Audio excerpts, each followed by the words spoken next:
नवनिर्माण यह कविता 12वीं हिंदी के छात्र के लिए, और इस कविता के लेखक है त्रिलोचन। बहुत ही आसान कविता है और इस कविता में सिर्फ 8 परिच्छेद है। आज हम पहले 4 परिच्छेद आज हम देखेंगे।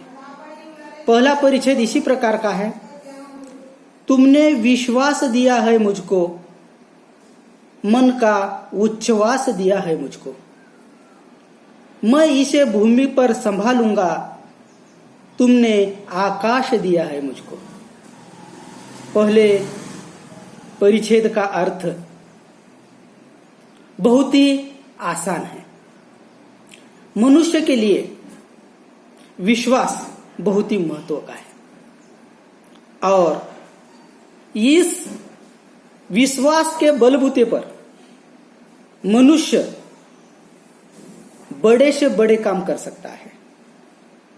इसीलिए इंसान और इंसान के बीच में विश्वास बहुत ही महत्व का है।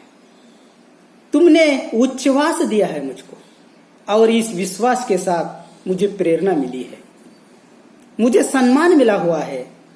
मैं इसे संभाल कर रखूंगा और अच्छे कामों के लिए, अच्छे कार्यों के लिए इसी को मैं इस्तेमाल करूंगा। तुमने आकाश दिया है मुझको। ये जो बड़ा विश्वास मेरे ऊपर तुमने रखा हुआ है, ये मेरे लिए सब कुछ है। यानी बताने का मतितार्थ है विश्वास और श्वास, इस दोनों में काफी अंतर नहीं है। विश्वास जब टूट जाता है तो इंसान का रिश्ता टूट जाता है, और जब इंसान का श्वास रुक जाता है तो इंसान समाप्त हो जाता है। इतना बड़ा मतितार्थ इस विश्वास को यहाँ पर इस कविता के माध्यम से पहले परिच्छेद में यहाँ पर दिया हुआ है। दूसरा परिच्छेद बहुत ही आसान है।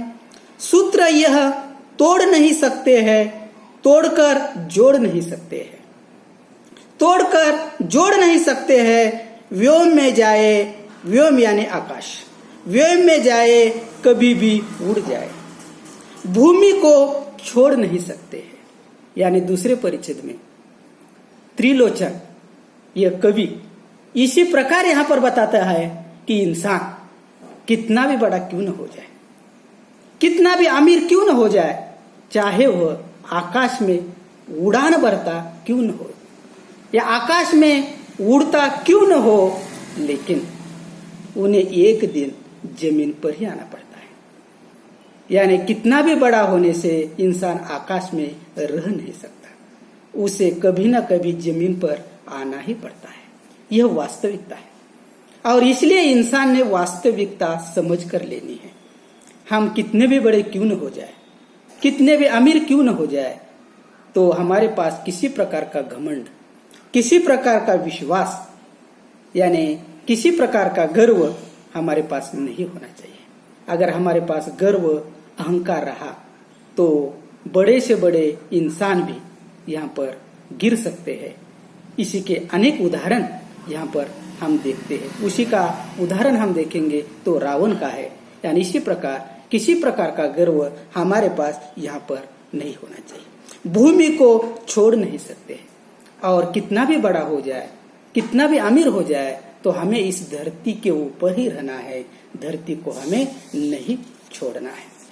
और इसी के बाद में हमारा जो तीसरा परिच्छेद है, सत्य है राह में अंधेरा है, रोक देने के लिए घेरा है, काम भी और तुम करोगे क्या, बढ़ चलो सामने अंधेरा है। इंसान के जीवन में संघर्ष होना चाहिए और संघर्ष के बिना इंसान कुछ भी नहीं कर सकता। तुम्हारी मंजिल तुमने निश्चित की हुई है, तो उस मंजिल तक जाने के लिए या उस मंजिल तक पहुंचने के लिए जो भी रास्ता है वह रास्ता अंधेरा है।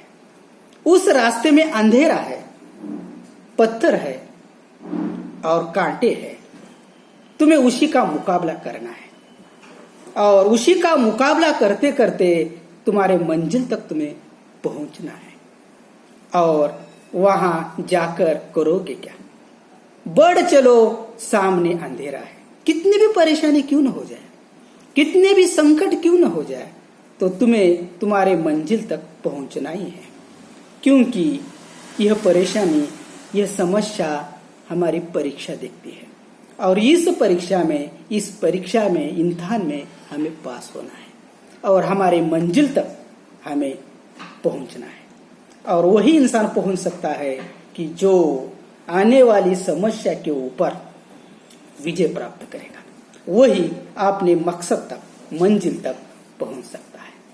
और उसी के बाद में चौथा परिच्छेद है, बल नहीं होता सताने के लिए, वह है पीड़ित को बचाने के लिए। बल मिला है तो बल बनो सबके, उठ पड़ो न्याय दिलाने के लिए।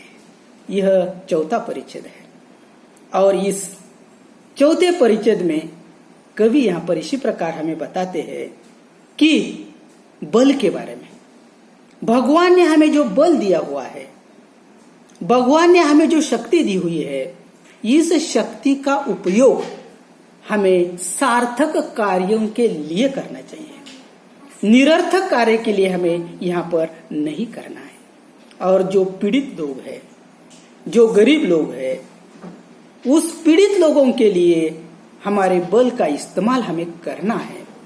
बल मिला है तो बल बन जाओ, यानी इसी का अर्थ ये है, जो दुखित है, पीड़ित है, उसी का तुम बल बनो और तुम्हारे बल का इस्तेमाल सार्थक कार्य के लिए करो। यही तुम्हारे बल का सम्मान है। और इस बल का सम्मान तुम्हें इसी प्रकार करना है, उठ पड़ो न्याय दिलाने के लिए। तुम्हारे बल का इस्तेमाल दूसरों को न्याय दिलाने के लिए ही होना चाहिए, दूसरों के कार्य के लिए ही होना चाहिए। यही तुम्हारे बल का सम्मान है, यही तुम्हारे बल का सार्थक है। यानी यह इस कविता की 4 पंक्तियों का अर्थ है। और बाकी की जो 4 पंक्तियां हैं, यह आगे के वीडियो में हम इसी प्रकार देखेंगे।